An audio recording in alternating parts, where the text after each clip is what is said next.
অভাবে কন্যাই অদোলাত বো দোলা ভারিক সাইর যায়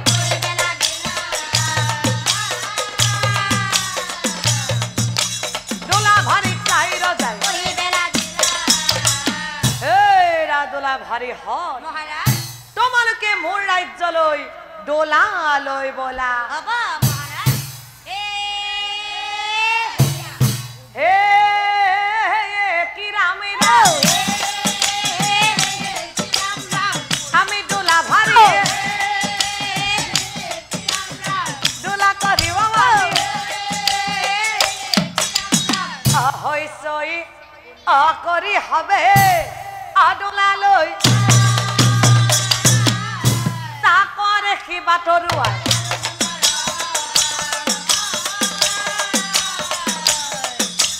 তাকরে কি বাটরুয়া হয়তই বলো হো ভালে সোয়াসুন অ দেখিছানে ও দেখিছো দেখিছো আ আজি কালি ভাই হ অ দিনি বেলেগ হল আ তিৰি মানুহ মতাৰ কান্ধত অ উঠি যোৱা হল এ বইনি হত কি পিছে এটা কথা ও কি কথা অ বনলৈ গৈছিল ৰজা অ চিকাৰ কৰো বুলি অ আমাৰ ৰজাৰ চিকাৰ মিলিল ধুনী আছোৱালী অ এই কথা অনগৰ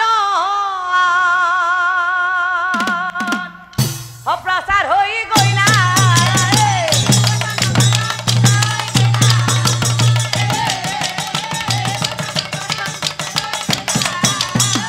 মাতা মাতি কৰি হবে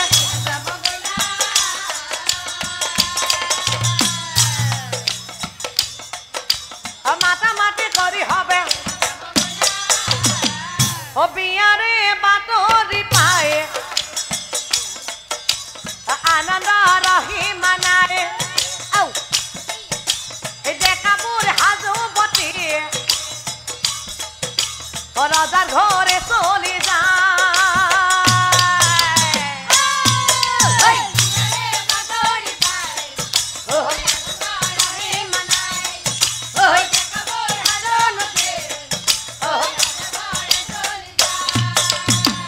এ বইনি হয় ও খকুয়া হটুয়া দৈরো আ এরা এরি নাই আ নিমন্ত্ৰণৰ দরকার নাই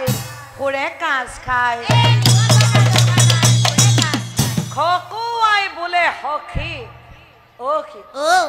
আ মারা গুলি বিয়া আ ধোয়া কোন ভালে ওলাই তালৈ লক্ষ্য দিয়া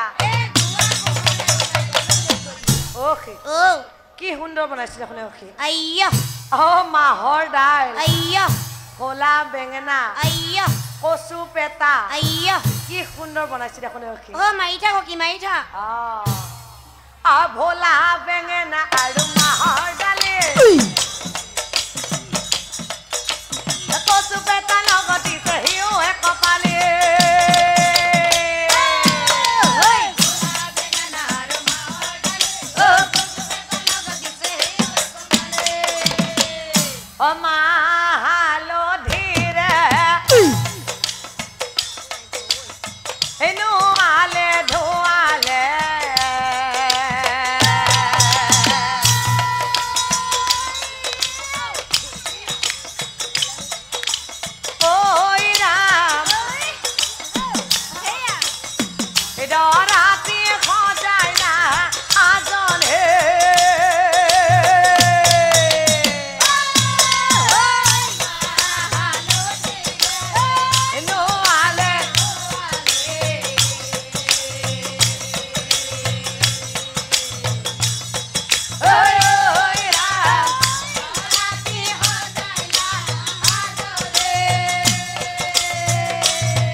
গানে মিলিয়ে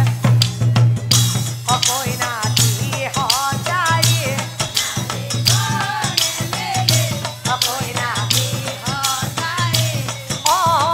রাজারে পদুলিয়ে ও ডলি মোডলিয়ে রাজা গনে আগিয়ে ঘরের ভাটলিয়ে আয়তিয়ে দিয়ে উড়লে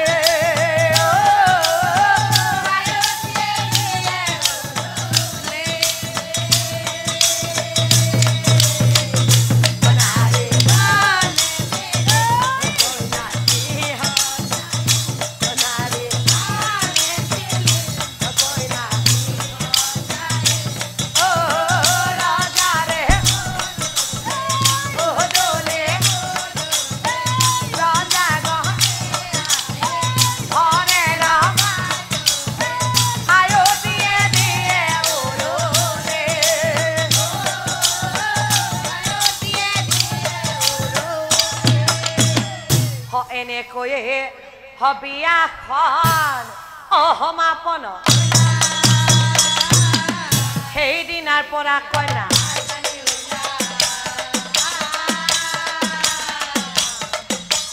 সেইদিনাৰ পৰা কইনা এনেকৈয়ে শকতকাল পাৰি হৈ গ'লা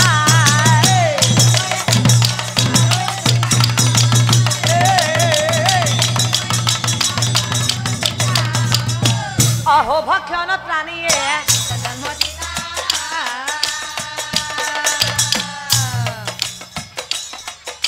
অহো ভক্ষণ প্ৰাণীয়ে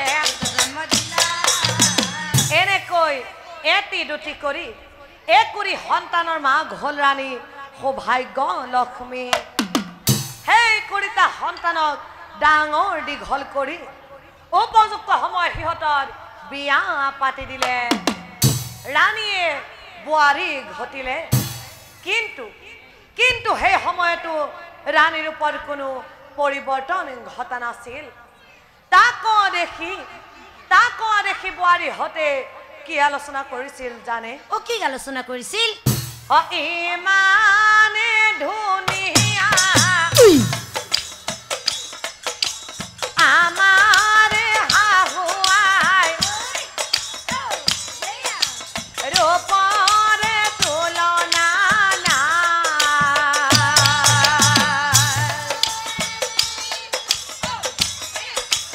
বয়স হলেও কিন্তু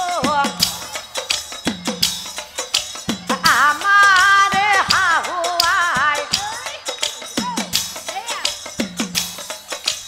গাভৰু আপে হেন পায় ও গাভৰু আপে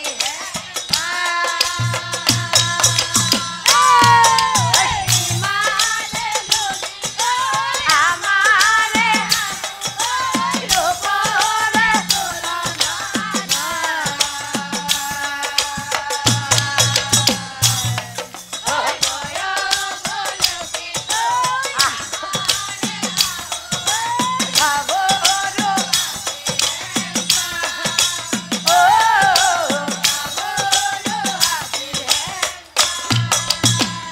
এনেকৈয়ে সকলোৱে আলোচন কৰি আতয়ন অন্তৰে শুনক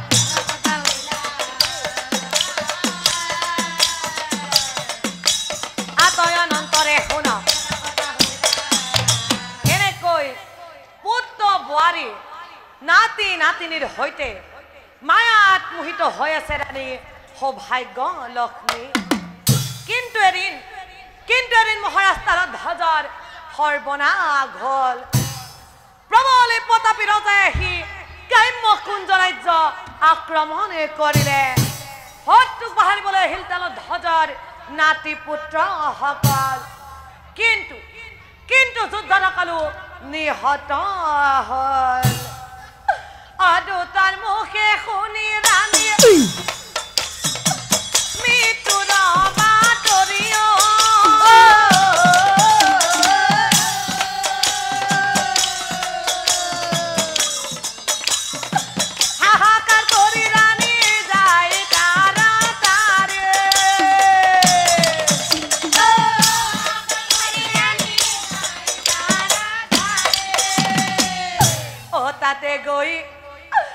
দেখে রানী ও হবাসে নাতি পুত্র খোরে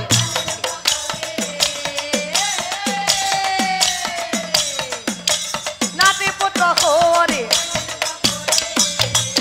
অনাতি পুত্র খোরে কান্দে কানি দুঃখ করি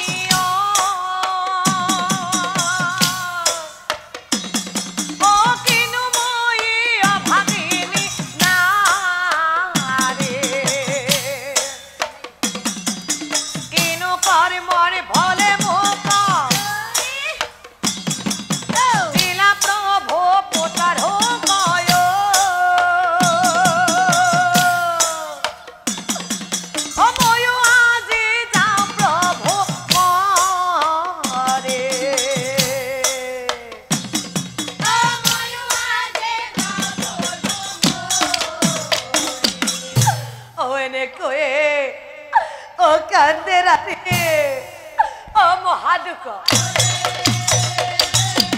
তার পাশে কি ঘটিলা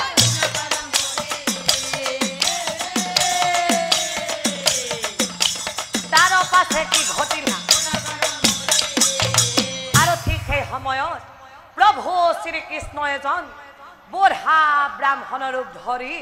ৰাণীৰ আগে যাই কৈছিল ও কি কৈছিল হেৰা ৰাণী তুমি কান্দি কোনো লাভ নাই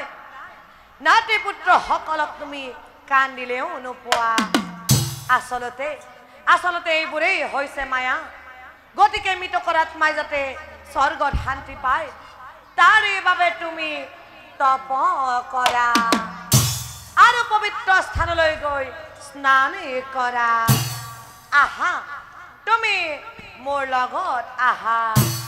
অহি বুলি বুঢ়া ব্ৰাহ্মণ যাবলৈ ধৰ আৰু ৰাণীয়ে ব্ৰাহ্মণৰ পাছে পাছে যাবলৈ ধৰিলা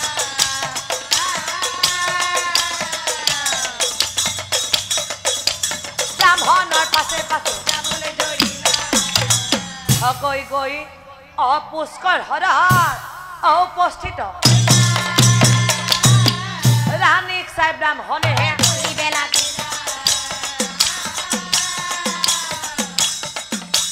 ৰানী চাই ব্ৰাহ্মণে অজোয়া ৰানী জোয়া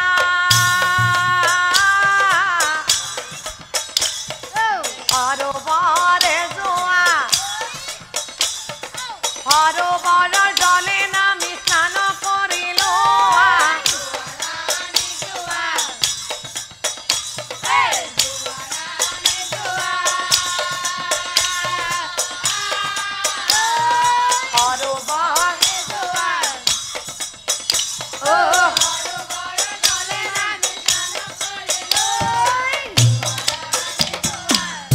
কথা শুনি মহাৰাণী জলত নামিলা হাত মুখ ধৰি ৰাণী পানী ডুব দিলা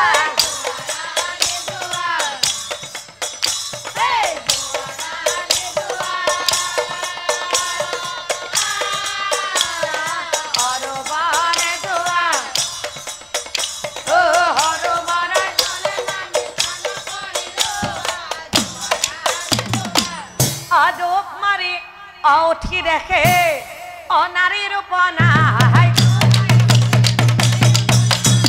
অনাৰী গুচি অনাৰত মুনি অনাৰী গুচি অনাৰত মুনি অনাৰদে অদেশে প্ৰভু পাৰত অথিয় হৈ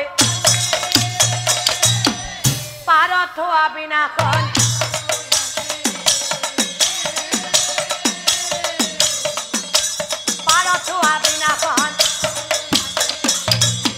আৰু তেতিয়া প্ৰভু শ্ৰীকৃষ্ণই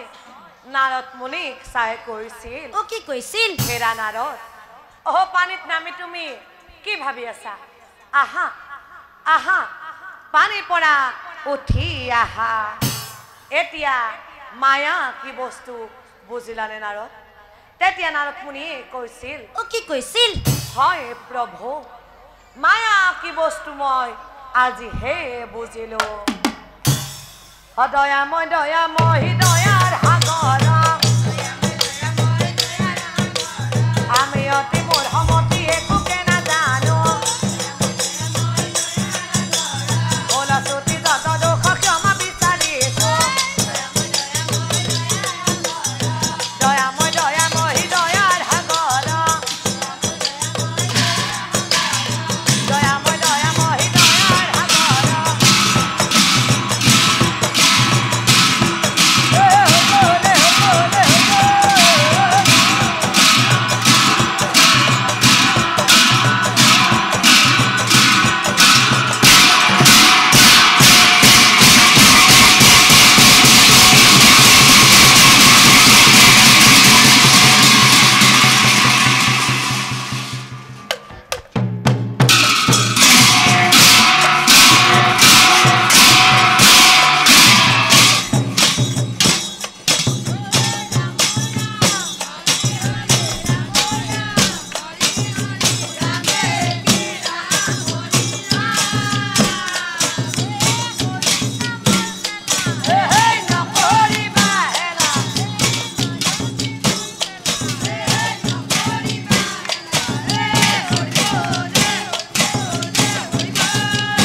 জয় জয়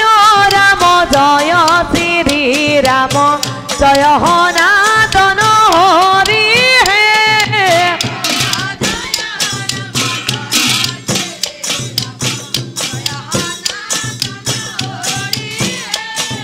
হাতরয়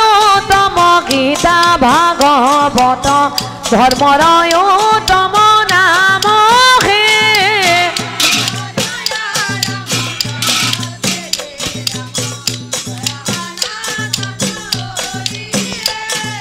শ্রীমন্ত শংকৰ হৰি ভকতৰ জানা যেন কল্পতৰু হে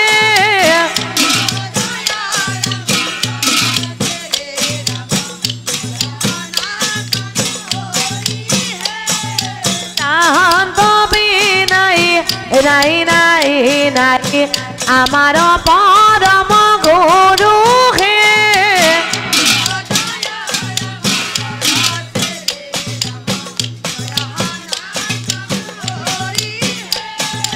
নামে গংগাৰ জল চৰণে কমল বয়াহে হৃদয়ৰ মাজে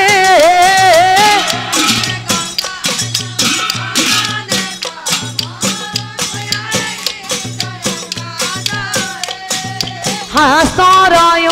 তম গীতা ভাগৱত ধৰ্মৰয় তম নাম হে